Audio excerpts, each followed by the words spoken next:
Hegseth is a danger to our national security. Our military is supposed to be non-political, and what Hegseth is doing is not only defiling the principle, but diminishing our national defense. And I think at some point, this kind of conduct is impeachable.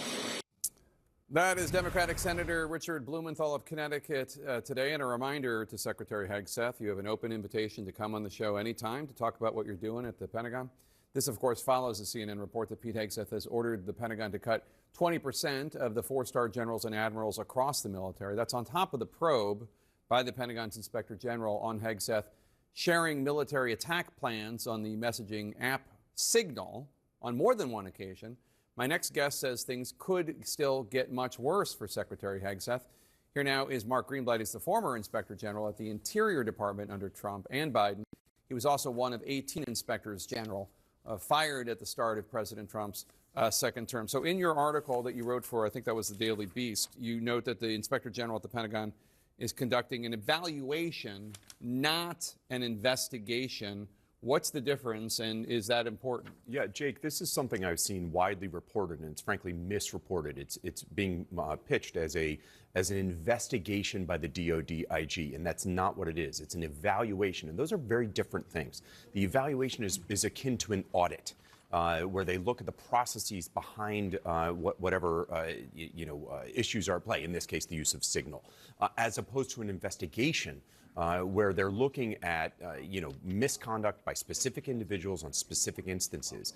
And those are very different things. And so I just want the American public to be aware that what the product is going to be. It's going to look more like an audit report than some sort of investigation. Does the secretary of any department have more power to shut down or to influence this audit, this evaluation, than they would if it was a formal investigation? There are a handful of of departments, secretaries, that have a specific authority under the Inspector General Act to stop or limit an investigation or an audit by an Inspector General. DoD is one of them.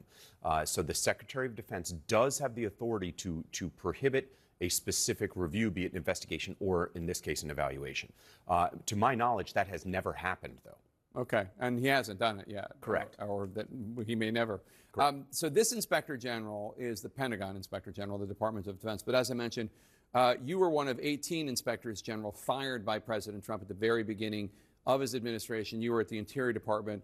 What has happened to these other 18 positions, that one of which you held and others? Are there acting Inspectors General? Is there nothing going on? Is there no oversight over these departments? No, absolutely. There's oversight going on right now. There are 14,000 people in the OIG community writ large across the federal government. And those folks, day in, day out, are still conducting audits, investigations, what have you, into their departments. So I think the American public can rest assured that on the ground, that work is continuing to be done. And they're led right now by acting Inspectors General. And this is the deputies or other senior executives who were there before.